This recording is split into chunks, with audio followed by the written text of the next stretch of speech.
Hey, Dr. Brett. Yes. What's the secret to high pressure situations? Ugh. So high pressure for some people is too much pressure. They call it the moment, right?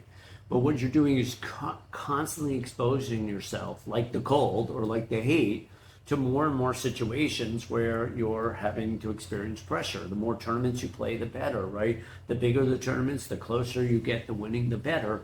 A lot of people, when they break through, whether it's Scotty Scheffler a few years ago, or Tiger Woods is an exception. He was winning ever since he's a little kid, and Scotty Scheffler was too, number one player in the world or whatever. But a lot of times when they get to the PGA Tour or pro tennis circuit or whatever it is, they get close a number of times before they finally break through. So we're constantly exposing ourselves to more and more competition, more intense competition, and we're learning how to win, how to thrive under extreme pressure or duress. The Navy SEALs do this shit too, constant exposure. Hey, Dr. Brett. Hey, Ashley. Is there such thing as an unshakable confidence? Unshakable confidence. Yeah. Yeah, when you're in the zone, you got a couple of hours or whatever it is on a golf course, and then it's going to go. I mean, there are times I have played all full rounds in the zone, but it's pretty rare. And there are golfers that shoot 59 or 60 or 61 or 62, and they're in the zone pretty much the whole time. So it can happen. But zones are something that flow states you come in and out of, and what you learn to do is manage the time in between. So you're not always going to be in the zone. When you are, you're picking up chicks. Love it. Hey, Dr. Brett. Hey, Ashley. So what are some strategies when you have to switch teams? How do you deal with the yips when you join a new team? Well, the yips in general are problematic wherever you are. You got to work them through. If you're joining a new team and you have the yips, I'm wondering why. Who's taking you? Like, that's a tricky one, right? Because the yips destroy your confidence, and you're probably being demoted, right? You're going from AAA to AA, the majors back. One of the kids that I almost coached was in the majors. His parents, I talked to his parents, they loved me, but the agent nixed it. He went from the majors back to AAA. Because he had the yips, and I was pretty close to getting on the ground there. It would have been a lot of fun to help him work through it, but you got to work it through and then bring your way back and build your confidence back, and that's a process. That's a journey.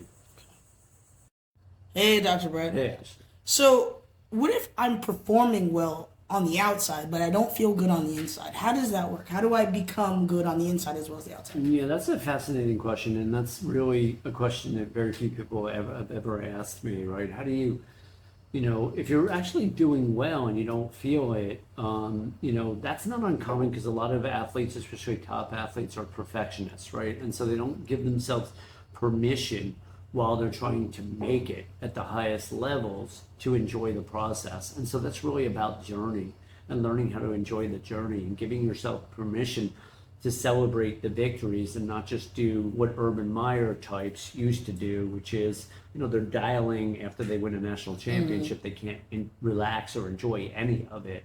A lot of top athletes have that experience. It's so hard to make it that they can't enjoy it till the end of their careers. And often that's not the best way.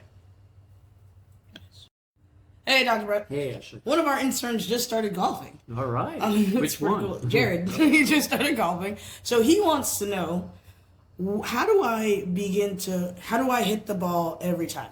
I mean, 3 out of 10 makes you a top major leaguer, right? Because think about it. I just looked up the Yankees batting average, and it's 248 for the team. Like, that's their whole team batting average, 248. And they only have a few hitters hitting 300, which is 3 out of 10.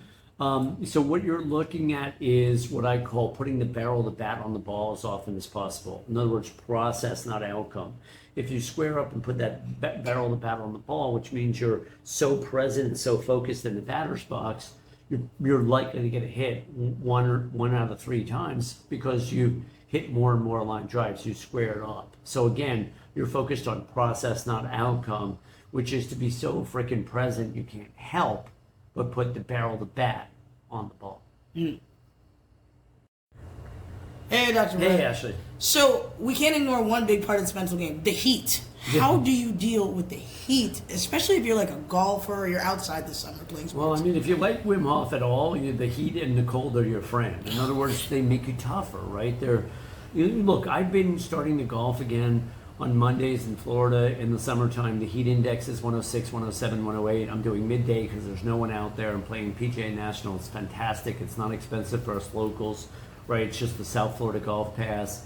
And I am blissed out. I'm listening to podcasts or learning Thai and handling 2.5 hours of 107, 108, 109 heat index, 93, 94 degrees plus the humidity, which is 70, 80%. I'm drinking a lot of water, but I'm blissed out because my body is tolerating the heat because I'm adjusting to it like you can adjust to an ice bath or something. I don't have an ice bath. I was thinking about maybe that I should do that next year. But I was listening to Rogan. He was actually giving Andrew Huberman shit for being a pussy around the ice bath. And Rogan's obviously, this is his thing. He's been doing it forever and everything. But when you expose yourself to the cold, you're getting tougher. And literally, believe it or not, Ashley, when I used to live in Westport, Connecticut in my 30s, I used to boycott winter. I didn't wear a winter jacket for like 5 straight winters. That's crazy. At all. That's crazy. I know back then it used to be really cold. Yeah, I'd be 20s and 30s and stuff. And I literally didn't get sick for almost a decade. Like, I just didn't get sick.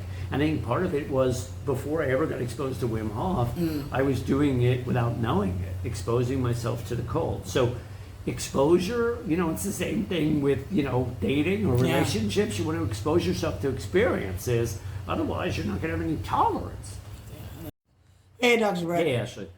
What if you have a captain who isn't being a captain and you feel you can step up to the role of being captain? Yeah, so that's a tricky one, right? Because, leadership is tricky and it's like if you're the colonel and the general sucks, you can't just take his spot. He's the general.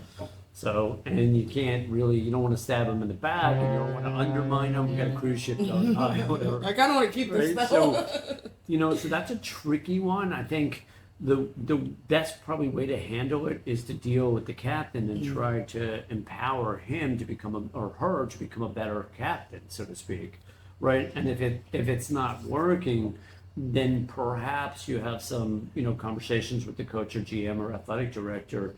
But you got to be it's tricky because you don't want to be whining or tattletaling or going behind people's backs unless it's completely necessary. Hey, Dr. Brett. Hey, Ashley. How can quarterbacks, when their team isn't listening, how do you regroup them? Well, when the team isn't listening, that's a deeper issue, right? That's a locker room issue.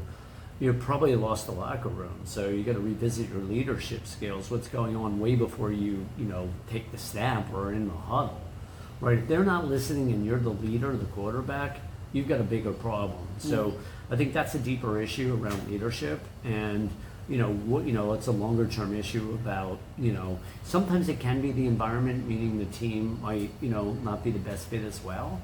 But that's something you're going to need to explore, with your sports psychologist for sure. Cool. Hey, Dr. Brett. Hey, Ashley. So I just met a quarterback, and he gets the yips when he's in the pocket. How do we tell him to stay calm under pressure?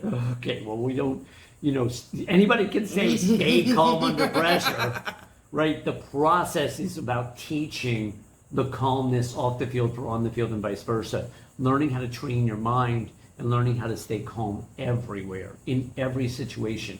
As he learns to stay more present, more patient, and more poised everywhere, eventually it'll translate into the pocket. How do you do that? You train your mind. How do you do that? Meditation, mindfulness, visualization, breath work, positive self-talk, and what I call enhanced communication skills, getting tougher, communicating your truth, living your truth, not avoiding it. Makes you tougher everywhere. And then you step in that pocket and you're just more present, more patient, and more poised. And you only have 2.6 seconds, but it works. Hey, Dr. Brett. Hey, Ashley. How do base runners, how are they able to maintain focus stealing the bases? Stealing the bases. That's funny. No one ever asked me that question. But someone, one of the baseball players I coached the other day, he went 0 for 5, and I said to him, don't ever let that happen again. I'm like, choke up like you have 2 strikes if you feel off in the batter's box, and then, you'll get a blooper or you'll get some kind of hit or maybe you'll walk, right? And he said to me, he goes, it's funny you say that because that's exactly what my hitting coach said. And I said to him, if 2 people, one without a technical background in baseball, says the exact same thing as your hitting coach, then you want to freaking listen here. So what we want to be doing in any sport, it doesn't matter what it is we want to be pivoting, making adjustments, not allowing ourselves to stay stuck. He was off, and so he did the same thing 5 times and basically struck out 3 or 4 times and got out on a weak ground ball the other time. Not a good call, right? So again, I'm teaching athletes how to pivot off the field for on the field and vice versa. We're always making changes. We're becoming more flexible, more adaptive, more creative, and more resilient. Hey, Dr. Brett. Hey, Ashley. We have an intern who's a coach now. He's coaching baseball. Awesome. Do you have any advice for a brand new coach, just light behind his eyes? It's just great experience, right? I'm sure he's coaching like what, adolescents Yeah, of they're some not. sort. But, It's not but good. these are great experiences to have because, the best coaches, they started coaching Little League or they started coaching middle school or high school or whatever it is. So you want these experiences. And the advice I would say is for the coach to train his mind so he's more present, right?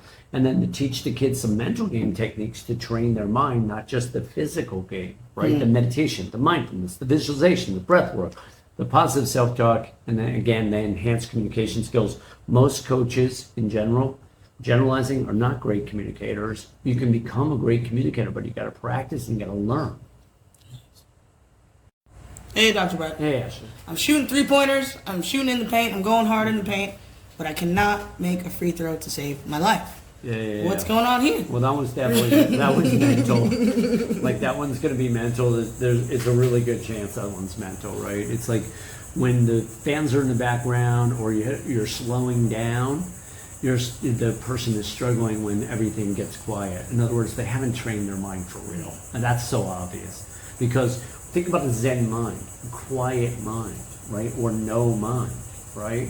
In other words, their mind is active when the game slows down. When you're at the free throw line, I remember like in high school, we had no size. We played freshman basketball, and that was it because we just had no height. And, I remember having no height. But the last 2 minutes, the coaches would put in all the fucking bench players and stuff, right? So one time, at the end of the game, they put the twins in, my twin brother and I, and we'd hack everybody up because we had on the bench the whole game, right? Because we had no size, but we were good. Anyway, I got fouled once. I went to the free throw line and hit 2 swishers, and the coach talked about it for months. It didn't even hit they were perfect free throws, right? I got my chance. I made the 2, right? And the coach was like, because when you have your opportunities, right? Now, why did that happen? We've always been pretty clutch athletes, my twin and I. But part of it is practice, right? And then, of course, back then I didn't actively train my mind. I just had some clutch ability. Now I actually train my freaking mind. So train your mind. Perfect. Hey, Dr. Brett. Hey, Ashley. What do I do if I'm getting the yips in the middle of a game, though? Like, I'm playing well the first quarter. Now, or the first half. The second half, I'm in my head. Breathe. Okay. I'm always teaching everybody to use the breath, right? Especially because, not just because the breath is free, but it's also because it's so effective, right? If you're in a situation where you're on the field already, you're not going to be able to meditate while you're in the middle of the game, right? Unless you're changing over between games or something in tennis or something, right? Or you're on the sideline, right? On the sideline, you can go into a meditative state if you practice enough. But what you can do is basic box breathing, 4 or 5 seconds in, 4 or 5 second hold, 4 or 5 second release, 4 or 5 second hold again. You can do that 2, 3, 4, 5 times. You can do that at night to try to fall asleep. You can practice it during the day. There are other breathwork techniques that are effective too, but the breath in general, short term, is probably going to be the most effective thing you can do. Observation skills are also powerful, bringing your focus into the moment, right? Observing the sky, the clouds, the fields, someone's face. The more you observe, the more present you become. You want to use the positive self-talk as well. Stay present, I got this, and so on. Hey, Dr. Brett. Hey, Ashley. So it looks like I'm playing well, but if you look at my stats, I have the yips. Oh, geez. How? Oh, boy. Yeah, it's because my team's still winning. So how do I explain that to my coach? Well, look, the coach is going to know something's wrong. The question is, what is the coach's capacity to, talk it through with you? And what is your capacity to talk it through with the coach?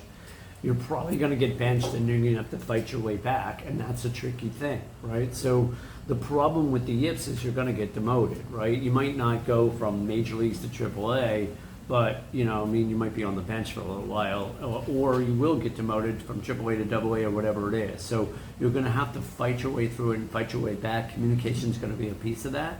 But hopefully the coaches will have some understanding as well. If they don't, you're going to need to get really tough about how you communicate. And again, this is why having a sports psychologist or mental game coach or life coach can be invaluable. Hey, Dr. Brett. Yeah. So what I really meant was like when you join a new team and you're, you know, they're kind of maybe bullying you a little bit and you're a little scared to practice tough.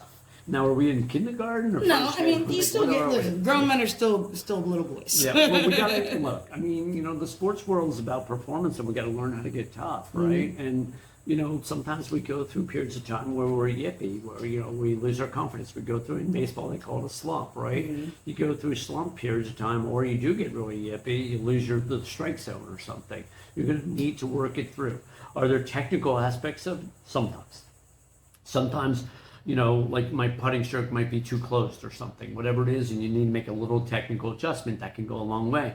A lot of times, though, it's mental, emotional, spiritual. Where are you in your life? You know, are you getting the emotional tar kicked out of you by your girlfriend or boyfriend? You know what I mean? Where, you know, what's going on off the field? Is one of your parents dying or sick? Did you make a bad business decision, right? So what we want to do is clear up all the dramas and distractions, and then what we want to focus on is what's in the way. And sometimes it can be fear of success, fear of failure. It can get a little deep and tricky. That's why sports psychology is growing so much, because there's so many dimensions to this question you're asking.